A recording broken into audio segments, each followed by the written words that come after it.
Hi everybody, this is Emily. Welcome to my channel. I am thrilled to be here today to talk to you about Matt Haig's brilliant book, The Midnight Library. This is the first official book I've read for 2023, other than one that I finished that I had started in December that I didn't finish until after January 1st, but it was like a novella, holiday novella I was reading on my Kindle Unlimited. So technically this book it's my first book of 2023, and I am so alive after reading this book. I mean, this book has brought my reading back to life. I was in a reading slump for a while, much like it brings the character of this book back to life. So let me first tell you a little bit about Matt Haig. He is one of my favorite authors. He's the author of two very well-known children's novels, which I have on my shelf right here, The Girl Who Saved Christmas and A Boy Called Christmas. And one of those was made into the Netflix movie, The Boy Called Christmas. You might have seen it was released last year.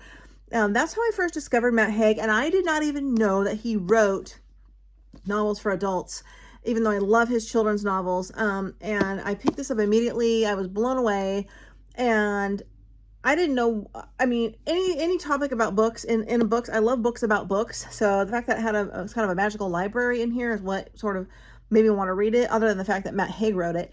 And I can't tell you how brilliant it is. Matt Haig also wrote How to Stop Time, and that's next on my reading list. I picked that one up as well. So this book technically falls under the genre of magical realism. Maybe some people might call it time travel fiction or multiverse fiction. Magical realism is the traditional genre, which basically it's about, you know, the character, it's things going on in real life with a little bit of magical elements or things that happen that kind of cross over into the whole philosophical string theory, kind of, I don't know, speculative realm. So it's a little shady there, but some would call it time travel fiction. She's not really traveling back in time. This is a book about parallel universes, and it's not at all what I expected, and I am so glad because I love this book so much. First I want to say, and I wrote it down because I can't remember, this book has won so many awards. This book, not right now, it's an Amazon editor's pick. It is a Good Morning America Book Club top pick, a Library Reads 2020 winner, voter favorite, and a Goodreads Choice Award for Best Fiction. And I can see why. And, oh, Good Morning America. Aha! I just saw that right there. I didn't notice that sticker all this time. I just saw that sticker, GMA Book Club Award. It's so brilliant. So I want to see if there's any other awards I wrote down. Well, anyway, this book is really, it kind of has a Christmas Carol or It's a Wonderful Life feel. It's about getting to examine the possibility of what your life would be like in other lives to make you appreciate the life that you have. And so the Midnight Library, in essence, is the place you go between life and death. So first I want to give a trigger warning. This book does touch on the topic of suicide. And if I had known that, I'm glad this book changed my perception of reading books about suicide. If I hear, oh, this book's about suicide, I don't want to read it because that doesn't interest me. I think it's sad, it's depressing. I've known people who have committed suicide when I was young, but this book changed my perspective on that. And I didn't know that it touched on that topic until I got in here. However, it doesn't actually, it's very tasteful. It doesn't actually show a suicide happening. So basically it's about a character. Her name is Nora. And she, I'm trying to see if I marked a passage here with my trigger warning. Let me just look real quick. Anyway, I'll tell you that in a minute. It's a character about Nora who her life is in the crapper all across the board. She's single, she's alone. What I love about this book is it draws you in almost like suspensefully from the very first chapter, and the chapters are very short, like 3 pages each, which I love because you can get through them really quickly. You feel like you're making progress, you're not overwhelmed by long chapters. But the first several chapters start out, for example, the very first chapter, the very first line, this is kind of what pulls you in. 19 years before she decided to die, Nora Seed sat in the warmth of the small library in Hazeldean School in the town of Bedford. She sat at a low table staring at a chessboard. Okay, and then we get into some things that happen that are important later. Then we go to the next chapter and we get to 27 hours before she decided to die, blank, blank, blank. Next chapter, 9.5 hours before she decided to die, blank, blank. Next chapter, 8 hours before she decided to die. And then it goes all the way down to like 24 hours. And these chapters are building up with how everything's going to crap for her, so to speak. I mean, it's everything from losing her job to losing the love of her life. It's building up, sinking into her depression, her low sense of self-worth, low self-esteem, feeling alone. It touches on loneliness. And this is a young woman, probably in her 30s, all about the regrets she has, talking all about her life of regrets. And you know, there's a little bit of suspense aspect to it, because you know you're building up to something, but you're almost afraid to see what it is, and which is not something I thought I would like, but I thought it was really kind of fascinating. And then, you know, we get into, it was time, she decided, and the next thing you know, they don't show anything happen. They don't show her doing it. They don't, you know, Matt Haig doesn't write, he's sensitive enough to not write about it actually occurring. Next thing you know, she's decided to, then she's walking and at night, and she walks up to this big building, this magical, like, ancient looking building, and she's like, I don't remember this building being here. She thought she was in her town, and she goes in, and it's this kind of futuristic, fantasy-ish library. It's like a library and there's no one in there. It's just like conveyor belts moving and running all around you, and hundreds of thousands of books, all one color, spinning all around her head, and like a industrialized factory of the future. Like, it made me think of Tron for some reason. I thought it was brilliant. And and she's like, what the heck's going on here? Like you know, and the reader, as a reader, you're kind of confused, like, what's going on here? And then, you know, a librarian appears and talks to her about where she is. She's in the Midnight Library, and the Midnight Library is where you go between life and death. And she said, Nora says, am I dead? And she said, the librarian says, no, but you wanted to be, remember? So, and then in her thoughts, Nora thinks like, you know, oh, that's why I took the pills. But they never showed her doing it, and they don't show her suffering from it. It's almost like you can infer the gap in between, that it must have actually occurred. And now she's at this place between where she's dying, but she's not dead yet. So it's kind of like, you know, your last chance, rest stop. This is your last chance before you're all the way checked out. This is where you stop. And what a brilliant concept to think of, instead of being like in limbo or whatever, to just go to the Midnight Library. And I was hooked from there. I just thought it was so great. I wrote down a few notes.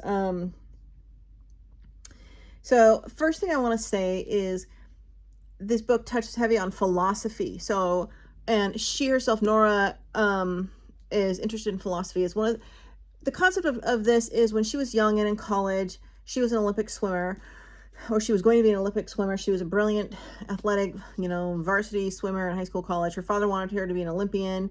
She chose another path. It put a rift between her and her father. She made a lot of decisions and passed up on opportunities. Like she wanted to be a glaciologist and study the glaciers, and she wanted to marry this guy and start a pub in Ireland, and she didn't, you know, all the things she wanted to do, she never did. Goes into this book called The Book of Regrets. And the Book of Regrets is what's presented to her in the library, and all the books that are spinning around, the hundreds of thousands of books, are all the other lives she could have had, or the different variations of how her life could have been if she had not had any of the regrets in the Book of Regrets, or if she just made one different decision, the different ways her life would have spiraled off. And the concept here is, you know, she gets a chance to explore all these lives before she dies, if she's going to die. Maybe she won't die. So she gets to say, what are the things I regret? I regret not doing this. I regret not doing that. Okay, well, the librarian pulls that book, drops down off the conveyor belt. She has to open the book, and she's transported into that life. So I just think the concept is so amazing, to like, kind of makes you think like how cool that would be if that was real. Like all the things we all regret. You know, I regret that I didn't get my PhD. So I could be like, oh, what would my life have been like if I had had a PhD, and instead of just 2 master's degrees in literature and adult education, which is what I have mine in. And then I want to go try out that life, and suddenly you're transported to what your life would have been if you'd gotten your PhD. And maybe I show up and I'm teaching in a university. I'm blah, blah, blah. Or when I was young, I wanted to go to college in Montana to an equestrian school because I loved horses and I wanted to, I don't know why, like I wanted to be an equestrian, and I was all into like cowboys and the Old West and stuff. And like, what would my life have been if I had done equestrian studies at the University of Missoula? Where would my life be now? And you're transported over there, and you get to try out that life. And that's what happens to Nora. Like, I want to know what would have been like if I'd married, what's his name? I want to know what it would have been like if I had not done what my father wanted me to do. I want to know what my life would have been like if I had become a glaciologist. I want to know what my life would have been like if my cat hadn't died, or I want to know what my life would have been like if I was successful and rich, not dead, broke, and poor. I want to know what my life would have been like if blah, blah, blah. And so she gets all these different lives, and she gets to, you know, she's transported out. And next thing you know, her, like, one of them was, oh, like, I don't want to tell you, there's so many of them. It's hilarious. Like, the first part of the book shows you going into like 5 or 6 lives, what it's like. And then suddenly it just gets down to Matt Haig has a chapter on 3 pages of a list of all the different lives she had, like in a bullet list before she completed her whole journey. And but one of them was, you know, she regretted not going to move to Australia to live on the beach with her friend and kind of live a single girl's life on the beach in Australia. And suddenly that's the life she wanted to try out. And suddenly next thing you know, she's underwater in a swimming pool, and she pops out and she's like, where am I? And she's in this pool right next to the ocean, Australia. The catch is, the bottom line here is, these are all lives she thinks would be better than what she has now. Yet she comes to discover, going into all these other lives to test them out, like try on clothes at a department store, which is how I like to look at it. She comes to discover that the grass is not always greener. Every life she goes into, she's disappointed, or something isn't what she thought it would be, or someone is dead, or someone is alive, or everyone hates her, or she has whatever. Like, her path has affected the other people's paths in her life, like her family's paths, and they're different people than what she knows, and she doesn't like that. So, and the librarian tells her, like, if you're ever disappointed in any of the other lives you get to try out, as soon as you feel the emotion of disappointment, you're going to be pulled back into the library, and you have to try a different life. So it's like she tries out life after life. And what's interesting is, like, when she gets pulled into that life, she's just there, but she's like an outsider to everyone else that's in the life. But to them, she was already there, right? So it'd be like, I want to know, like, if I were to say, I want to know what it would have been like if I had a life where I'd married Brad Pitt. Okay, fine. When he was young and in Legends of the Fall, and which is my favorite movie, whatever. And that when he was that age, because I was like in love with that movie and Brad Pitt. So suddenly, next thing you know, I'm in this big mansion, and Brad Pitt is here talking to me like I'm already his wife, and I'm like in a totally strange house. I don't recognize where I am, and you have to kind of play along like you belong there, like you're the only one that knows the secret that you're an imposter. It's like you already existed in that parallel universe, but the real you is transporting over there and going into that body. But you already were there living that life, because this is all about multi-universes. So, but when your consciousness goes into that life and you're experiencing it for the first time, when you're transported there, you're like in some of the lives Nora went to, she had a daughter or kids, and they knew she was mommy, but she's like, oh my God, who are these little children? I don't like children. She had to pretend, like fill in the role and pretend. One of the lives, she woke up somewhere, she didn't even know where she was or where she lived or where to go. So anyway, it's just such a fun concept, because it is true, right? In life, we all think that it's better everywhere than where we are. And this book really explores the concept of appreciating where you are, what you have, your ability to make any kind of life you want, the whole law of attraction theory. There's the ability to be aware and in control of your life's path and direction, which I really like. But I have to say, the writing in this book is so... there's a lot of dialogue between characters. Okay, then it's just regular dialogue, and there's some wittiness, and you can really detect, like, Nora's low grade Eeyore personality, you know, in the dialogue. But the narrative part is this beautiful lyrical writing, and I just love it. And I have my iPad here. When I'm reading, I auto dictate quotes that I like in the page number, so I'm going to read a few quotes few passages that I absolutely love that are beautiful. But let's see. The moment she decided that she shouldn't exist. After the wine, a realization hit her with total clarity. She wasn't made for this life. Every move had been a mistake. Every decision, a disaster. Every day, a retreat from who she imagined she would be. Swimmer, musician, philosopher, spouse, traveler, glaciologist, happy, loved, nothing. She couldn't even manage to be a cat owner or a 1 hour a week piano tutor or a human capable of conversation without screwing that up. So there's one quote. A few hours before she decided to die, her whole being ached with regret, as if the despair in her mind was somehow in her torso and her limbs too, as if it had colonized every part of her. It reminded her that everyone was better off without her. You get near a black hole in the gravitational pull, it drags you back into its black, dark reality. The thought was like a seedless mind cramp, something too uncomfortable to bear, yet too strong to avoid. So we get these kind of like deep philosophical narrative passages in the mind of Nora to describe what she was going through before she was in Midnight Library, during, as she's learning her lessons and changing, and at the end, which I won't spoil for you what happens there. And then I love this passage when the librarian explains to her more about the Midnight Library. You have died an infinite number of times before today. Yes, car accident, drug overdose, drowning, about a fatal food poisoning, choking on an apple, choking on a cookie, choking on a vegan hot dog, choking on a non-vegan hot dog. Every illness it was possible for you to ever catch or contract in history, you have died in every way you can, at any time you could. So, I could open the book and you just die? No, you won't just die. Not instantaneously. The only lives available here in the Midnight Library, I mean, you could die in any life you go into, but you won't have died before you enter that life, because the Midnight Library is not one of ghosts. It's not a library of corpses. It's a library of possibility, and death is the opposite of possibility. So I love that. I love when she gets transported to the Arctic to test out being a glaciologist, the beautiful descriptions of that landscape, the flora, the fauna, because I'm fascinated with winter books. Here's a quote from that. But it was a slightly different kind of shock than the others on the boat assumed she was in. It wasn't the shock of having been close to death.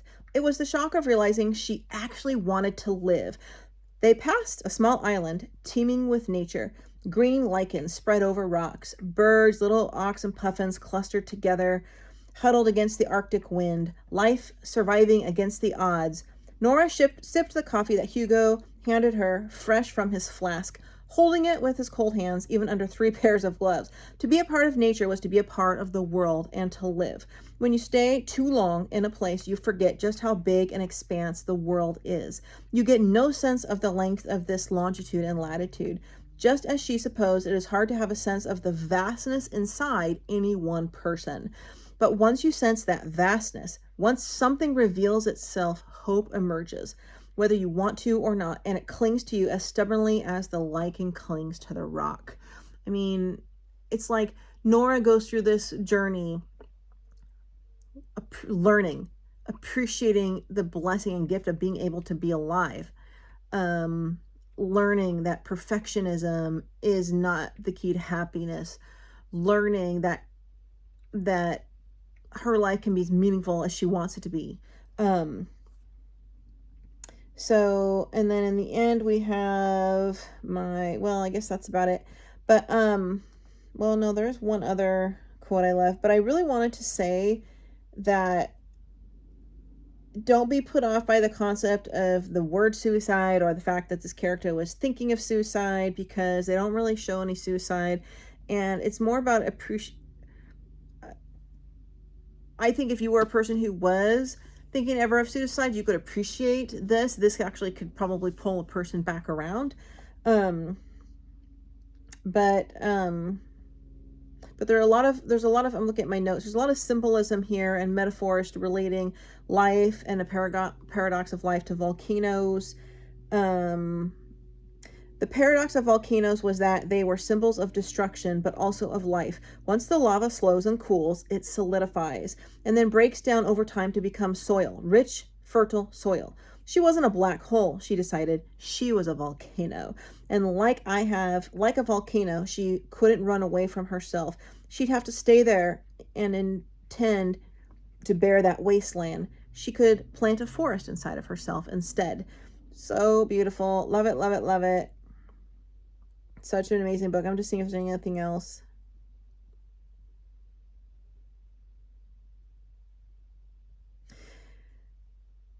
She had to want the life she always thought she didn't, because just as this library was part of her, so too were all the other lives. She might not have felt everything she had felt in those lives, but she had the capability. She might have missed those particular opportunities that would have led her to be an Olympic swimmer, a traveler, a vineyard owner, a rock star, a planet-saving glaciologist, a Cambridge graduate, a mother, or a million other things.